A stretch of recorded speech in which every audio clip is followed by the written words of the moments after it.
सो guys, जय Shri Krishna, welcome to my new blog. तो मैं आ गया आपके लिए न्यू ब्लॉग लेके। और देखो ब्लॉग के स्टार्ट में ना, सो गाइस अब मैं पहले थोड़ा सा आपको पीछे की स्टोरी सुना देता हूँ। जो पिछला सीन था वो दिखा देता हूँ थोड़ा सा। उसके बाद चलिए अब आगे बढ़ते हैं। चलिए पहले थोड़ा सा पीछे का सीन देख लिए, कहाँ पहुँचे थे हम लोग। चलो।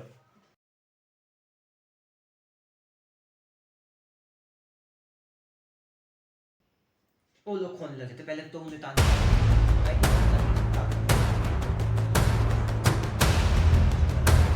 उन्हें लगा कि उनका वहम है, तो कहते हैं अपने चेलों से कि जल्दी जल्दी गड्ढा खोदो। तो खोदने लगते हैं फटाफट।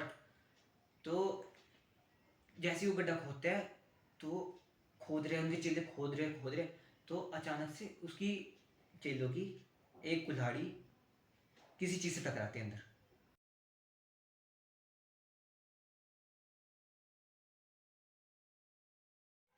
तो भाई जो लोग पंडित वगैरह वहाँ पहुँचते हैं तो लोग जो लेकिन वो बोलता है कि गड्ढा खोदने के लिए, तो खोदने लग जाते हैं जब तक पूरा गड्ढा खुल नहीं जाता, क्योंकि बारिश पड़ गई थी। तो जैसे ही गड्ढा खोल देते ना, तो चेला अभी भी खोद रहा था, तभी अचानक से उसकी कुल्हाड़ी एक जगह पर टकराती है।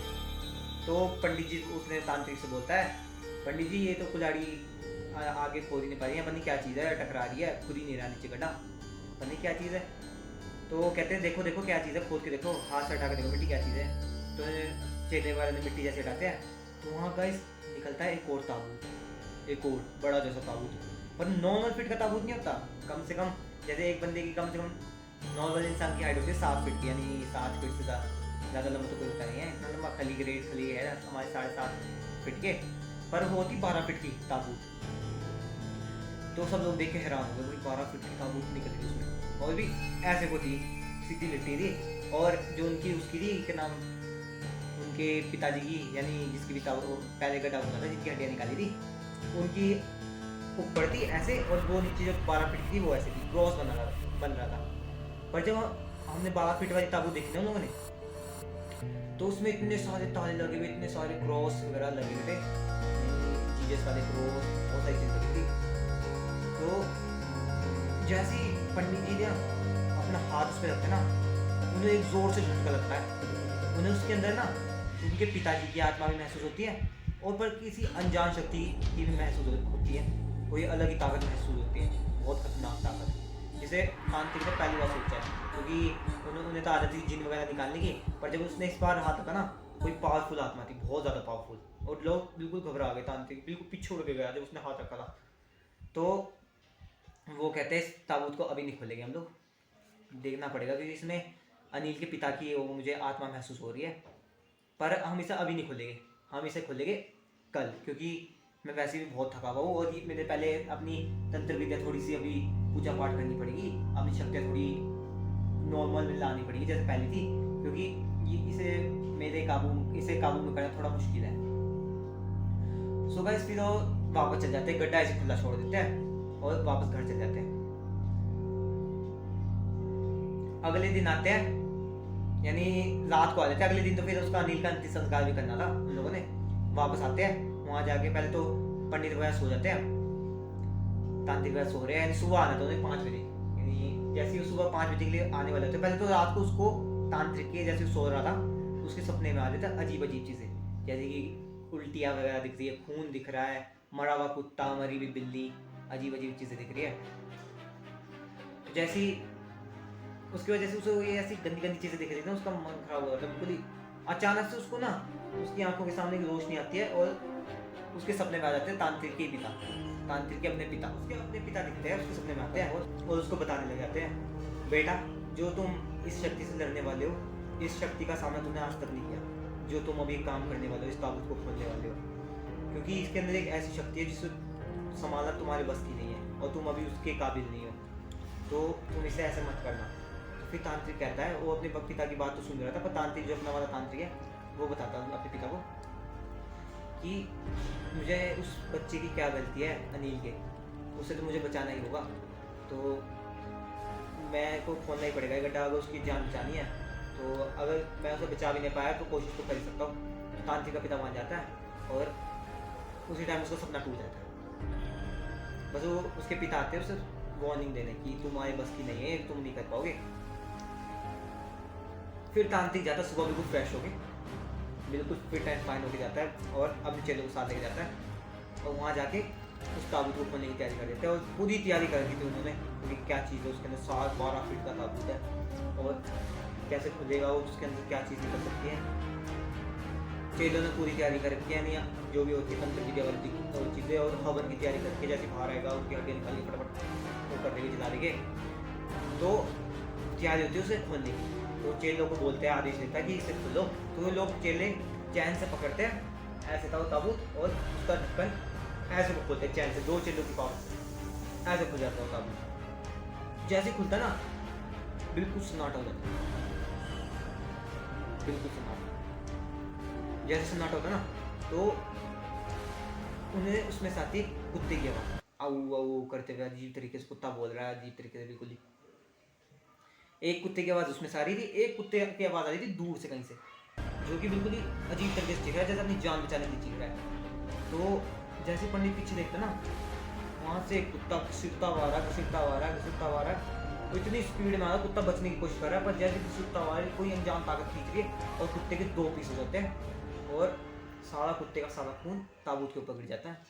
और उस ताबूत में से एक अजीब तरीके का राक्षस बाहर आता है, अजीब तरीके का शैतान टाइप, कि बिल्कुल ही अजीब था, बिल्कुल ही घिन आ रही थी उसको देख के। यानी आधे चेले उसे देख के भाग गए थे। 12 फीट का लंबा चौड़ा राक्षस और अजीब तरीके से, बिल्कुल एक आंख छोटी एक आंख बड़ी, यानी पंडित भी बता नहीं पा रहा था कैसा था वो, अजीब ही था वो। सबको ऐसा उनकी ज़िंदगी में पहली बार हुआ था। बस कुछ नहीं होता, बाकी सारे वो तो भाग जाते हैं, चेले भाग जाते हैं, बस पंडित बैठता अकेला तपस्या करने लगता है और पूरी कोशिश करता है उस राक्षस को रोकने की। राक्षस भी उसकी तरफ बढ़ रहा है और बढ़ते बढ़ते बढ़ते बढ़ते तांत्रिक से गर्दन उठा देता है और उसकी जैसे गर्दन उठाता है उसकी छाती पे हाथ अपने पंजे डाल देता है और वो तांत्रिक को जोर से महसूस हो रहा है कि उसके अंदर पंजा घुस गया और उसे इतना महसूस हो गया कि उसको मरने वाला है। तांत्रिक को पता लगेगा वो मरने वाला है, तो उसने हाथ घुसा दिया है, उसे महसूस भी हो रहा है कि अंदर तो घुस गया है हाथ। और अचानक से फिर से एक रोशनी आती है और तांत्रिक को जार से ऐसे नीचे छोड़ देता है और वहाँ से डर के मारे भाग जाता है और तांत्रिक बेहोश हो जाता है। और बेहोश होते हुए देख रहा था कि राक्षस भाग रहा है, जोर जोर भागते जा रहा है, स्पीड में भाग गया। तो थोड़ी देर के लिए बेहोश हो जाता है, कम से कम 15-16 मिनट के लिए बेहोश हो जाता है। उसके एकदम से आँख खुलती है उसकी आधे घंटे के बाद, यानी आधा घंटे बाद खुलती है हाँ। तो देखता मैं छपी वगैरह उठ के बिल्कुल सही होती है। तो उसको इतना महसूस हो जाता है कि उसके पिता आए तो उसे बचाने, उनकी आत्मा आई थी, राक्षस तो बच के भाग गया, भगा दिया उस राक्षस को, इतना दुख करके बहुत चले गए। तो तांत्रिक कुछ नहीं सोचता, सबसे पहले वहाँ घर जाता है अनिल के पास, यानी अनिल की बीवी पर, जहाँ अंतिम संस्कार होने वाला था। तांत्रिक ने बता दिया था कि अनिल का अंतिम संस्कार कहीं और करना और इसको दफनाना कहीं और, अगर दफनाना है तो जो अब तुम्हारे घर की मर्जी है, पर इसको दफनाना कहीं और, क्योंकि यहाँ पर हमें कुछ और दिख गया है, इस ताबूत सब 12 फीट का ताबूत मिल गया था। तो तांत्रिक जोर जोर तेज दौड़ रहा है और अनिल के घर पहुंच गया। वहाँ जाकर उसकी बीवी से पूछने लगे, बता दे मुझे, सच बता दे कि क्या है ये, अब ये शैतान क्या है, शैतान बाहर आया वहाँ पर, क्या चक्कर है तुम्हारे घर में, क्या सीन चल रहे हैं, बता दे मुझे को, वरना तेरा बच्चा तो मरेगा, मैं भी मरूंगा, सब मर जाएंगे, बता दे। तो पर वो बताने के लिए तैयार नहीं होती, पर थोड़ी देर के बाद जब उसमें थोड़ा सा ज़्यादा वो करता है ना, तांत्रिक गुस्से में पूछता है, तो इतना बता देती कि मेरे को नहीं पता सच में। तो बोलती है कि अनिल की बहन आ रखी है अंतिम संस्कार में, आप उससे जाके पूछ लो, अनिल की बहन है यहाँ पर। तो तांत्रिक को तब जाके पता लगता है कि अनिल की कोई बहन भी है।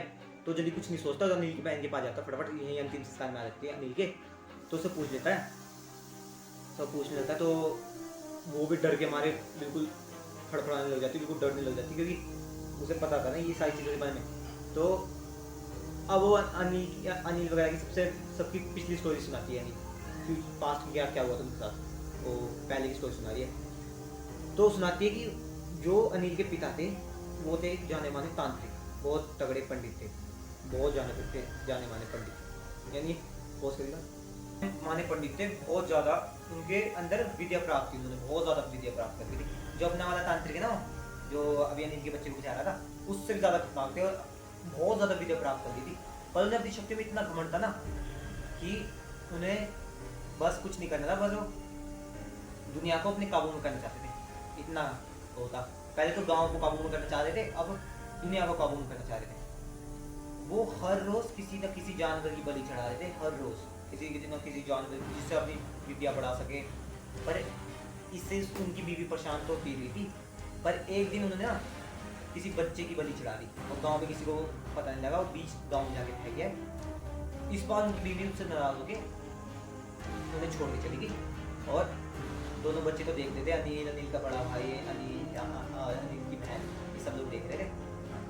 तो सब लोगों ने देख लिया कि उनकी माँ चली गई और किसी और से जाके शादी कर दी। तो अभी आगे बताएगी किससे शादी की उसने, बता कर किससे शादी किया। तो उसे आ जाता है, अपने गुस्सा आ जाता है। तो उस पंडित को गुस्सा आ जाता है कि मेरी बीवी मुझे छोड़ के चली गई, मेरे बच्चे भी छोड़ के चले जा रहे हैं, मुझे मेरे बच्चे भी नाराज है मुझसे। तो वो इसके लिए नाराज नहीं होता, वो बढ़िया चिढ़ाने पे लगा रहता है और एक अपनी शक्तियों से एक ऐसा राक्षस पैदा करने की कोशिश करता है। उसमें इतने सारे जिन भर देता है, अपनी तंत्र विद्या से एक ऐसा राक्षस बनाने लग जाता है। उसमें जिन पिशाच जो भी डाल सके वो डाल देता है, सारी चीज़ें मिक्स कर देता है, मिक्सचर बना देता है सोलिबली, यानी सॉलिड लिक्विड गैस बिल्कुल मिक्सचर बना देता है। तो जैसे ही वो बन जाता है ना, तो राक्षस उसके काबू में हो जाता है। तो बस उस राक्षस की कमजोरी थी, बिना खून के नहीं रह सकता, उसे खून चाहिए था। तो आपने वहाँ देख लिया ना, जब वो कुत्ता फटा था उसके ऊपर खून गिरा था, वो एक्टिवेट हो गया था। बस उस राक्षस को खून चाहिए था वहाँ पे। वो रोज गांव में जा रहा था और किसी ना किसी बच्चे की बलि चढ़ा रहा था, जब भी आदेश देता पंडित। पर कुछ समय के बाद, 3 दिन बाद, वो राक्षस बेकाबू हो गया, पंडित की बात नहीं सुनने लग गया और अपनी मर्जी से सबकी बलि चढ़ाने लगे, खून पीने लग गया किसी का।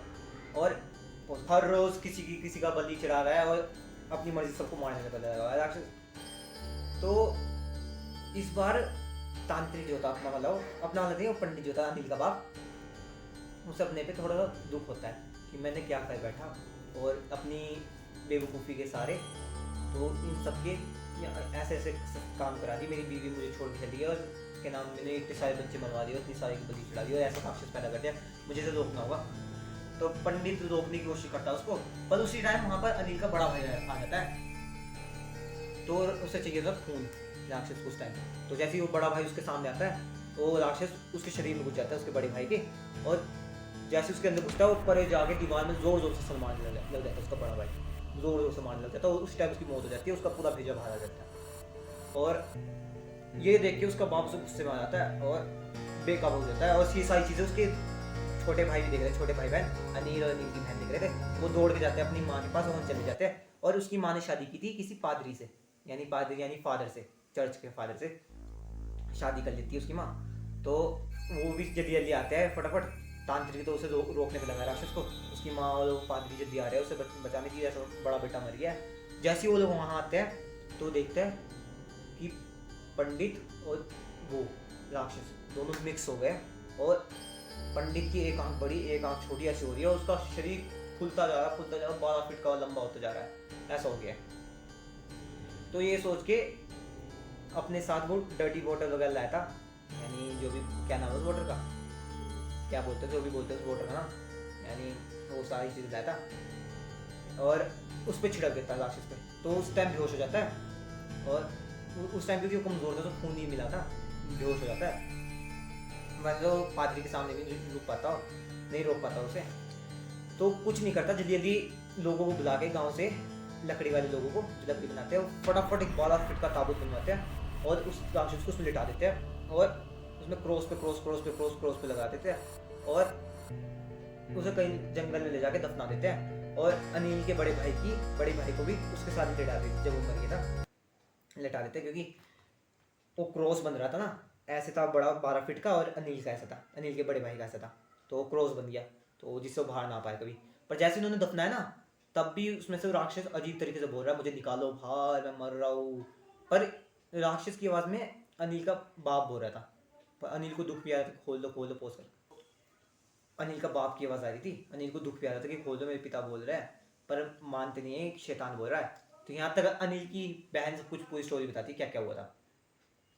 तो अब चलते वापस वहीं जहाँ पर अनिल की बहन स्टोरी बता रही थी तांत्रिक को। तो तांत्रिक पूछता है कि अब अभी भी वो क्या नाम, वो फादर जो है पादरी अभी भी यहीं कहीं है, जिंदा है। तो बोलती है उसकी बेटी हाँ वो तो अभी भी जिंदा है, हमारी माँ तो नहीं है इस दुनिया पर, तो वो तो जिंदा है। तो पूछता है तांत्रिक कहाँ मिलेगा, जल्दी मुझे बताओ। तो बोलते हैं सामने वाले यहीं पास ही में चर्च है, वहीं पर रहता है। तो तांत्रिक कुछ नहीं सोचता, जल्दी जल्दी जाके उस पादरी के पास जाता है, वहाँ जाके मिलता है उससे और उससे पूछने लग जाता है कि मुझे बताओ जल्दी जल्दी कि राक्षस को कैसे मारा जाएगा। तो उस पादरी को पहले ही पता था कि कोई मेरे पास आएगा, इतने सालों के बाद कोई तो आएगा। तो मैंने एक तैयारी करके रखी हुई थी। उस तांत्रिक को बताता है वो पादरी कि मैंने तैयारी करके रखी हुई थी कि इसे कैसे रोका जा सकता है। तो पादरी बताता है कि इसे सिर्फ सूर्यास्त के समय रोका जा सकता है, सुबह सुबह, यानी जब सूरज की पहली किरण पर रोका जा सकता है। तो तभी इसे मारा जा सकता है, और जीसस के एक खंजर होगा उससे मारा जा सकता है उसको। यानी वो पूरी सर्च कर रहा था उस पर इतने समय से, यानी इतने सालों से सर्च कर रहा था। सो गाइस जैसे ही उन्होंने ये सारी चीज़ें कर ली, तैयारी करने लग जाते हैं अपने, यानी तो हमारा जो तांत्रिक है वो करता है कि एक पुतले को बनवाता है, और उस पुतले पे एक ऐसा जादू करने वाला था जिससे वो पुतला जिंदा हो जाए, ऐसा इल्यूजन करने वाला था जिससे उस राक्षस को जिंदा लगे। तो उसे सुबह सुबह एक खेत में जाके रख देते हैं, यानी सुबह 6 बजे पहले तो तैयारी कर देता है, यानी 6 बजे की कहाँ ले खाया, फिर वहाँ ले जाते हैं खेत में, वहाँ जाके रख देते हैं, और उस पर वो जाके वो कर देता है कि जादू जुदू कर देता है, जो भी इल्यूजन करना था कर देता है। तो थोड़ा सा अपना हाथ काट के उसमें खून की चिट्ठे फेंक देता है, और उसी टाइम वो तैयारी कर रखी थी उन्होंने, और साथ में वो पादरी वगैरह डर्टी वाटर दोनों मिक्स हो गए थे, यानी दोनों की शक्तियाँ मिक्स हो गई थी, कैसे कैसे करने वाले थे। तो अब सुबह का टाइम होता है, वो सामने से राक्षस भूखा प्यासा दौड़ता हुआ आ रहा है। उसने गांव के सभी बच्चों को मार रखा है, बहुत सारे कुत्तों वगैरह जानवरों को मार रखा है, काफ़ी बच्चों को मार दिया, काफ़ी इंसानों को मार दिया। तो वहाँ से दौड़ता हुआ आ रहा है, और कुछ नहीं सोचता, जल्दी जल्दी जाकर उस पुतले पे चीर फाड़ कर देता है और खून चाटने जाता है अजीब तरीके से। और हमारा पंडित भी कुछ नहीं सोचता, जल्दी जल्दी उसके चारों तरफ चावल बिछाता है, और वो राक्षस उसमें चावल उसमें बाहर निकल पा रहा था, और पादरी भी जल्दी जल्दी उसमें से सारा डर्टी वाटर उसके ऊपर डाल देता है, जो भी उस पानी का नाम बोलते हैं वो जीसस पे, उस पर डाल देता है, और एक छुरा उसकी गर्दन पे, एक दिल पे, और एक सुंडी पे मारता है। तो इतने पे उसके फादर तो अलग हो ही जाते हैं, फादर की आत्मा अलग हो जाती है, और वो भी वहीं जलने लग जाता है राक्षस, वहीं वो मरने लग जाता है, और वहीं पर उस राक्षस का दी एंड हो जाता है, यहाँ पर मर जाता है। तो सो गाइस यही थी स्टोरी जो एंड हुई है। तो कैसी लगी आपको कमेंट में बता दो, लाइक कर दो, सब्सक्राइब कर दो। तो मिलते हैं फिर नेक्स्ट ब्लॉग में, अभी के लिए राधे राधे, बाय।